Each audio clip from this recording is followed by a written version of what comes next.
So welcome everybody. Sorry running a little bit late today, but welcome to Abolition Row. So just to set the stage for the introduction of the Lieutenant Governor, and then we're going to hear about some great projects, including Abolition Row Park, which is nicely displayed in this representation right here. We're going to talk a little bit about where we are. So in the 19th century, mid-19th century, New Bedford, and particularly its Quaker community, were known nationally for their ardent abolitionism, and this is a real mark of pride for New Bedford.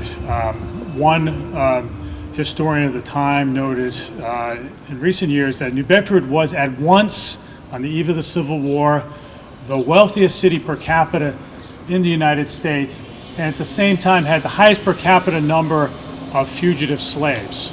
So a place that succeeded to the greatest degree commercially, but at the same time was well ahead of its time in terms of its egalitarian ethic and sentiment. And so, this was really the center of so much of that sentiment. They had the Quaker Meeting House, which is standing proudly just right over the fence right there, which was founded in the late 18th century. And New Bedford was through and through, at the time, a Quaker town, a place where folks were committed to succeeding in business, but also were committed to, today's phrase, inclusiveness, a place where everybody counted. And so it was no accident that in 1838, this is where an escaped slave who came to be known as Frederick Douglass arrived, having escaped from a plantation in Maryland through Baltimore on a packet ship to Newport, and then eventually made his way to New Bedford. And if you've ever read the narrative of the life of Frederick Douglass, which he wrote just a few years after his arrival in New Bedford, right at the end of it, it's a short read. It's one that we certainly have introduced to a great many of the city's school children. You'll note just how taken he was with the place, a place where at once there was such great activity, such great wealth, but it was wealth that wasn't accompanied by enslaved people. And what struck him so much, and he put it far more eloquently than I ever could with his prodigious talent to communicate, was that this was a place where somehow people succeeded, they worked together, but nobody was enslaved to achieve those commercial ends. And so he fell in love with the place. This is where he was married. This is where he and his wife gave birth to their first children, and it happened, well, I'm not sure exactly where the childbearing happened, but he was taken in here by a couple named Nathan and Polly Johnson, who were part of really a very strong underground network of the Underground Railroad right here in New Bedford. But this place, as we've now dubbed Abolition Row, which has been so carefully curated by the New Bedford Historical Society. Lee Blake is here, who's headed up, among others, headed up that effort. I really want to give a shout out to Lee for so much of the work that's been done here, and so many the others that you see here. Way too many to name, but this is where Frederick Douglass, as he's come down to us in history, arrived, and it was no accident that this was the place. That New Bedford was the place, and so that sensibility, that belief in dedication to fairness, that dedication to treating everybody the same, has really informed New Bedford in its current incarnation. This is what New Bedford is about, very proudly so. We're not perfect, but a lot more perfect than most places, I will attest. Of course, I'm biased. And so telling the story of that era, and is really telling the story of who we are in general. And so that's what's going to happen here.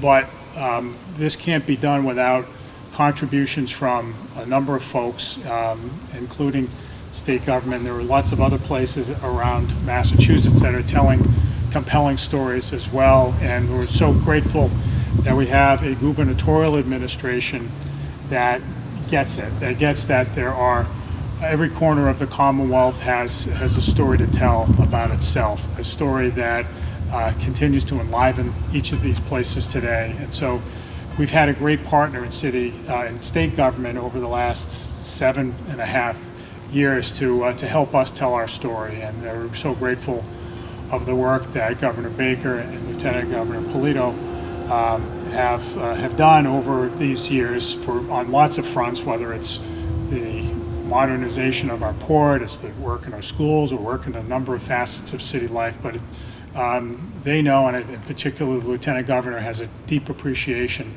for place and how the telling of stories can enliven a place and make it stronger as time goes on. So I want to take this occasion really to thank the work they've done and introduce our very strong partner in state government, Lieutenant Governor Karyn Polito. Thank you. Thanks so much. This is great. I didn't know that, right? Yeah. Well, good afternoon. It is such an honor to be here with all of you, and I'm so happy to see so many of you standing with us for this very important announcement that is a big part of how you will see your vision for this particular place in your community and your particular place that represents a point in history that needs to be pointed out, needs to be highlighted and spotlighted and used to educate people of today, visitors who come here, and many students and others long into the future. Because if you don't have that opportunity, the history, if not spoken, if not reported, if not spotlighted, starts to fade. So I want to thank you in this community for being stewards of that, for prioritizing that, and I particularly want to thank the New Bedford Historical Society for helping us mark this moment today. I just say personally how grateful I am that there are stewards and volunteers and people here who care so much about getting this right. And clearly, as I come to this street and see the condition of this beautiful building, but for people like you who have raised the funds and have met many times over the course of years, this would not still be standing here today to help us be able to tell the story. So thank you very much. I want to also acknowledge the mayor and what he has outlined. Oftentimes we are here focusing on the waterfront, focusing on commercial fishing, focusing on the new uses of your deep water port that is such an incredible asset to the Commonwealth and to the Eastern Seaboard in so many ways, and with it now being repurposed in some areas for the development of offshore wind. And also to celebrate your culture and the arts and all the fantastic innovations and creativity that are part of this neighborhood. And so coming here today and really focusing on the historical part of this district really completes, I feel, the whole history of what's happening in the greater New Bedford, this greater New Bedford neighborhood. So I feel very honored to be a part of this.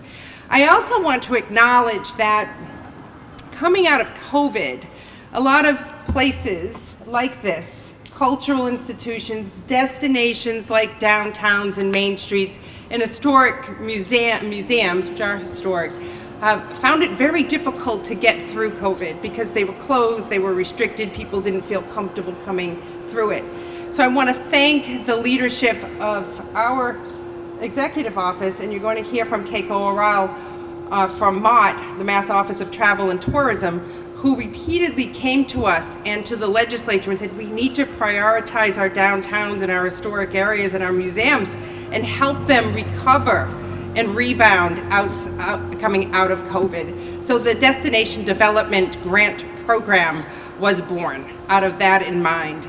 And this year, we are announcing $2.2 million to 20 projects, one of which we are standing at today.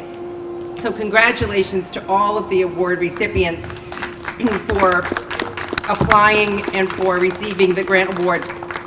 These are projects and programs that stretch across our Commonwealth. I've read through the list, they're extraordinary. But some of the things that these award funds will address are capital improvements, safety improvements, accessibility, electrical needs, like things that coming out of COVID just are not getting to the front burner because there are so many other pressing needs. So it was really important to see this program come together and get these dollars out as fast as possible to you. I also want to acknowledge that New Bedford will be receiving $232,000 for this project. Now congratulations. That to me says that is a piece of it, that this parcel that's right here that came into the city's possession needs not only the $232,000 in design work, but also needs the city funds and the nonprofit funds. So you have cobbled together a lot of resource to see this beautiful rendition of a new park in place happen here on this corner. And I cannot wait to come back and see it reinvigorated and clearly have this beautiful statue of Frederick Douglass stand under cherry trees to welcome people to this neighborhood just like this neighborhood welcomed him. So this is really beautiful in so many ways. So congratulations. I also want to say, like, in the communities of our Commonwealth, I've been to every one.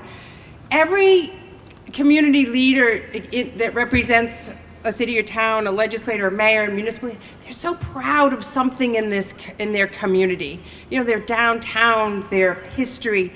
And you can feel that sense of pride here today, like the enthusiasm, the energy, the pride. You just want to share it with more and not be a secret among a few of you. So I want to thank you for allowing us to be a part of this. It's pretty special, and I hope in the future with new people coming into the roles that the governor and I hold, that programs like this are baked in and institutionalized so that more programs and projects like this can benefit from state resources. Having said that, before turning it over to Keiko, I want to acknowledge my colleague in the legislature, Chris Markey, who has been instrumental in seeing programs like this come forward. I know you got a lot on your plate with the final days of the session, so it's really great that you would be here today. I'm going to call Representative Markey to come and just add a few words to put an exclamation point on this. And I also want to acknowledge Senator Montigny, who called me before this event, who was planning to be here. He told me a little bit about the importance of this area, but he got called up to Boston for a matter in the Senate. So at this point, I'd like to turn it over to Representative Markey. Thank you, everyone, for being here. It's kind of strange. I grew up about 4.5 blocks from here, and I would walk downtown through right down here. I probably had a few drinks at the Elks, which would have been right over here, and in my day. But I do think that something that the mayor said, and I just want to get this right. Did you say that Frederick Douglass had kids here? Is that what you said? Somewhere around here. Ask Lee Blake. But I thought he followed up by saying, well, we're not sure how that happened. So I just want to say that although he's Harvard educated, we can talk about the birds and the bees later and figure those things out. But I do want to say something that the mayor said that I think is so true, is that for years and decades, New Bedford has been this place where if you're from New Bedford, you're incredibly proud of it. And the Lieutenant Governor touched on it a little bit and said it's everywhere. I don't think it's like this everywhere. There is incredible pride in growing up in New Bedford. And although I live in Dartmouth now, I still say I'm from New Bedford because of the opportunities it has provided me and my family.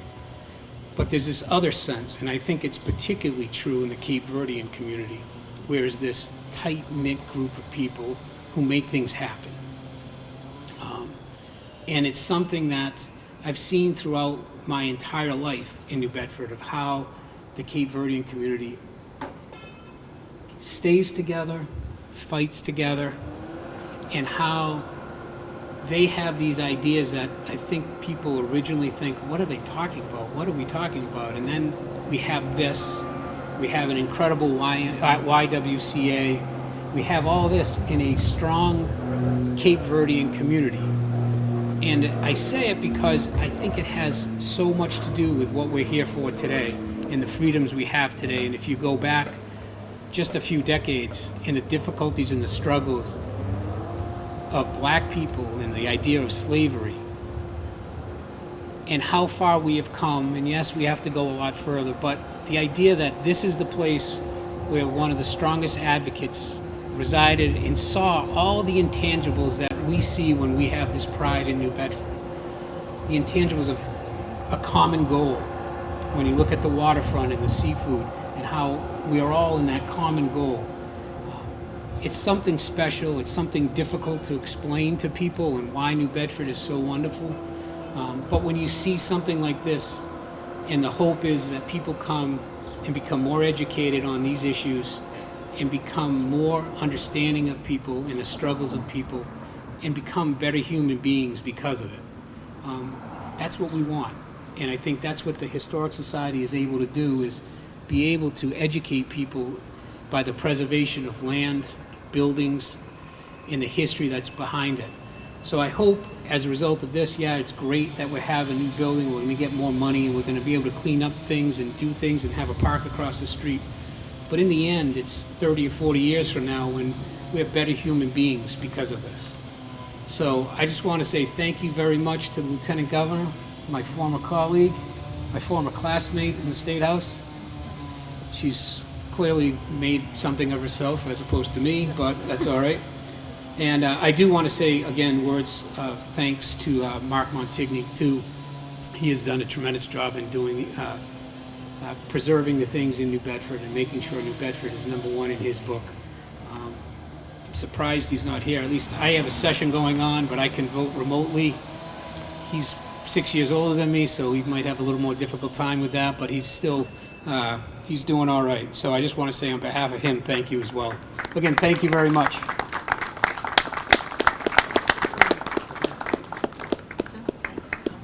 Good afternoon. This is about a celebration for transformational projects, and clearly this is going to be a transformational project for New Bedford. It is an honor to be with you, and on behalf of Secretary Mike Keneally, who is the Secretary of Economic Development and Housing, this project is about economic development. It's about recognizing the history of New Bedford, celebrating the culture, and really providing for the lasting experiences that will, as Representative just said, 30 years from now will make a difference for the community. We know that with every project like this, and anyone who has been a part of a community project knows, this doesn't happen without a team effort. And our program, the Destination Development Capital Program, does not happen without a team effort. And the program coordinator, Mark Zapula, is here now, and so I'd like him to join me as we announce the awards for the Destination Development Capital Grant Project. We are so excited that the Baker Polito administration is really highlighting the opportunities in the tourism space and to create destinations that have so many wonderful things to offer. Our agency is tasked with marketing that to domestic and international tourists. We want people to come and experience everything that there is in New Bedford. So with that, I will announce the awards. We have, the first award is to the Discovery Museum in Acton for the reconstruction for the amount of $49,700 for the reconstruction of a stone wall along Main Street. I'm not going to read through the entire descriptions, but I'm going to give you a smattering of here. Can you just make sure that they of what is out there. And if you are here, please raise your hand because we want to recognize you. The next award is to the Franklin County Agricultural Center in Greenfield. I've been on the site there. It's transformational what they're doing to make it accessible for the community in Greenfield. Hampshire, Franklin, and Hamden Agricultural Society from Northampton is here in the house. They're renovating an outdoor grandstand all the way from Northampton. They're making it ADA accessible, And the three-county fair will be used for tourism entities for years to come, so we're thrilled that you're able to join us. We have the head of the Charles Regatta from Cambridge assisting, and we're going to be helping with them with tents and utilities, on-site amenities. Heritage Museum in Sandwich for the design and engineering of a welcome center. They had a facility that was destroyed by a storm. The Hopkinton Center for the Arts, improvements to outdoor amphitheater and gardens. And then in Gloucester, we have Maritime Gloucester receiving funding of $93,000 to enhance and promote, and they had an electrical transformer issue that we're helping them with. The Museum of Science in Boston for repair of the exterior wall of the Blue Wing. And we have the New England Aquarium in Boston, redesign of the website. They are here today. We have Old Sturbridge Village, improvements to their main visitor hospitality hub. These are all about travel and tourism and highlighting the hospitality industry, an industry that was so hard hit by the pandemic. And we're thrilled that we can provide that funding. The Plymouth Patuxent Museum in Plymouth to improve signage and visibility and improve entranceways. The Salisbury Beach Partnership in Salisbury will help construct a pavilion that will house their historic carousel. The town of Southbridge is receiving funding for a historic walking tour and landmarks, markers, and a kiosk. So you're getting the sense of what these grants are providing. The Spirit of Springfield, if you've ever been to Springfield, Bright Nights is a wonderful event that takes place in December, and the funding of $98,000 will help them with their gift shop displays and replacement of some arches there. The Wang Center in Boston is receiving funding for an incline platform lift, which will make it more ADA accessible. We have the Three Saints group in Lawrence to facilitate building a new stage for festivals celebrating Italian immigrants in Lawrence and visitors worldwide. We have the U.S. Naval Shipbuilding Museum from Quincy that we're going to hear from in a little bit for technology upgrades. And we have the town of Wareham, who we'll also hear from in a little bit about the onset bandshell that is being renovated. We are thrilled to be with you. We're thrilled for these awards. I'd like to give them all a round of applause for the great work that they're going to do, the transformation that's going to happen for years to come. I want to thank the team members who put together this event, for the mayor's staff, and all of those folks in the Historical Society who have made this out here happen, and to my staff, Mark Zapula. Thank you so much, and we're going to take a picture at the end for all of those recipients who are here. With that, I'd like to turn it over to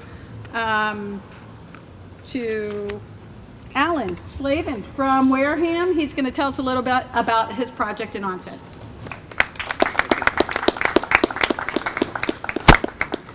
Thank you so much for coming. It's awesome. Looking good. Good. Next press conference, that's the way I'm dressing. Just call me, have that maybe about time to go with it. Thank you. Thank you, everybody. It's great to be here in Southeast Mass, an area which people have no idea how great it is. Our bandstand basically is probably about 70 years old. It's on the Onset Bluffs, which overlooks Onset Harbor, which is probably one of the prettiest areas in the whole state actually to look at. We had some issues. We actually had a blues festival back a couple of years ago. We had rain, and the head performer was out there starting to sing, and she had a couple of notes when the electrical system almost shorted her out. So we definitely needed to fix that. I don't think she appreciated that at the time, though. What this bandstand is the Onsen Bay Association, which is one of our major nonprofits in the area, puts on different events every Wednesday night during the summer. These are free concerts in which we bring in all different types of entertainment. We actually draw people from a fairly good area, and again, there is no charge, so anyone here on a Wednesday night has a free time. They're really interesting. Just look them up. Again, the Onsen Bay Association. I'd like to thank also Ken Buckland, who is our Director of Planning. I drive Mr. Buckland crazy because I'm involved in about 6 different organizations, and I see grants and different monies available all the time, and I like finding out. And I'm constantly giving him stuff on a weekly basis, and unfortunately I've overworked him now that they have to have an assistant to do all this stuff. And I have to thank the Lieutenant Governor and the Governor especially, and Mott for having these available. And I also want to really explain that the governor and lieutenant governor over almost the last 8 years has been fantastic for the municipalities in Massachusetts. Between the Compact Group, the Modernization Act, and just every program that's come down the line has been a godsend to us and municipalities in order for us to be able to run our cities and towns and not have to overtax the people with overrides and all these other things. And again, I can't thank you enough for what's happened. Thank you very much. Thank you very much,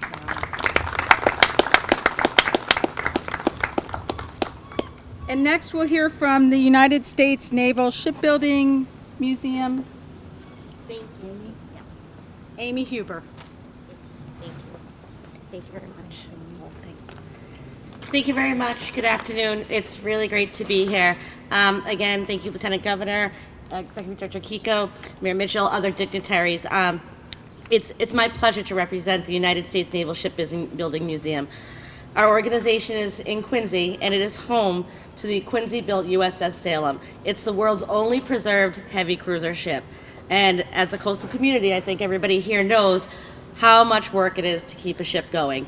This is a 717-foot vessel that was built in the 1940s, so it certainly presents its challenges. We're pleased to be a recipient of the Mont Grant. We want to express our gratitude again. COVID has affected everybody, as Lieutenant Governor said, and we currently operate solely on volunteers, and we haven't really been able to restore our public programs. We are seriously seeing visitor increase, and that's exciting.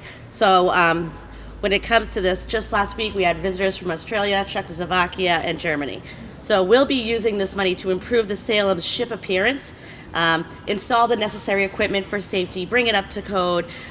Interpretive signage is important because on a 700-foot ship, the self-guided tour is key.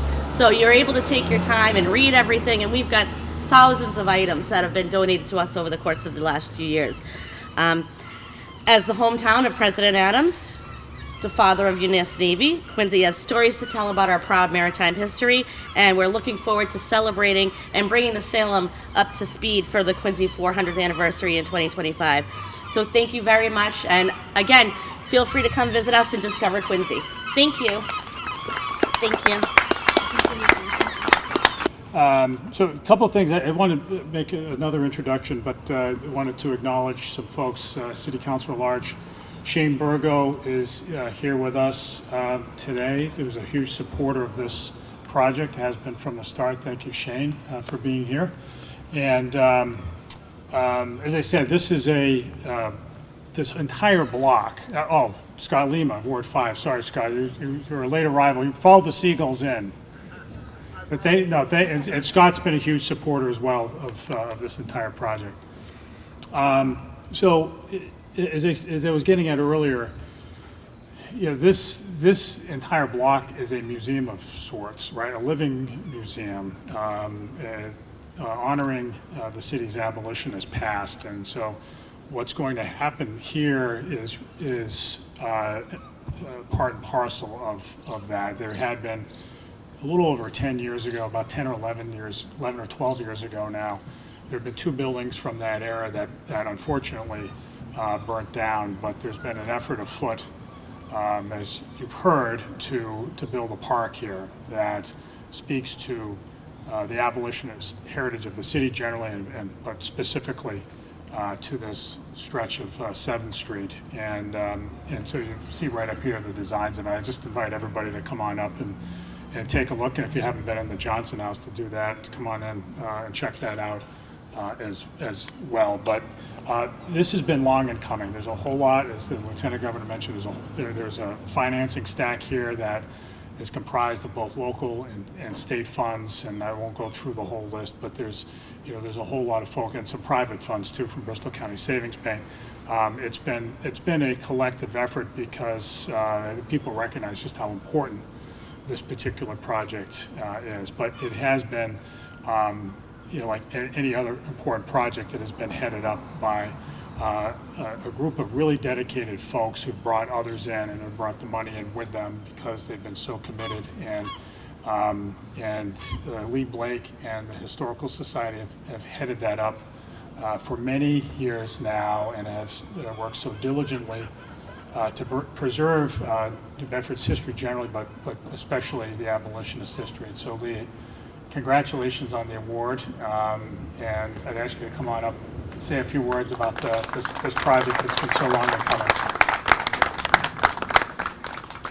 Thank you.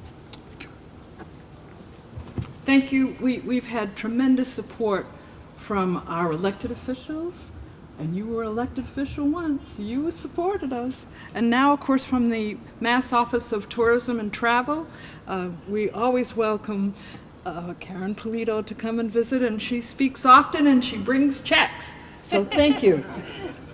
I'd also like to thank the Community Foundation, which is here. They actually helped with some funds for our wonderful statue of Frederick Douglass. Now, people ask me, what were we going to do? Was Frederick Douglass going to be an old man? What was he going to look like? But one of the things that we do is we try to do community roundtables, so our community members can sit down and talk about what they wanted to see, how they wanted Frederick Douglass to be depicted. And everybody wanted a statue that people would look at and say, that's when he lived in New Bedford. He was a working man, he was a young man. Douglass was 20 when he came to New Bedford. And he sits on the ropes that would be mooring a boat. But that was a community decision. And I'm so happy that the community members are here. And I heard someone mention about people coming from different places. And it just so happens that this week, the Historical Society and the university and other organizations are celebrating by having students from the National Endowment for the Humanities here from all over the country. There are 80 people who are here from all over the country taking classes on New Bedford, the Underground Railroad, and the African American community, because this site will talk about the abolition heritage, the African American collaboration with the Quakers and other white organizations who felt that it was important to end slavery in this country. So I want to welcome our folks who are from Tennessee, California, a whole lot of other places, and they're all here as students. So thank you for giving me a couple of minutes to talk. And who's next? Mayor. Sorry. That's wonderful. Thank you.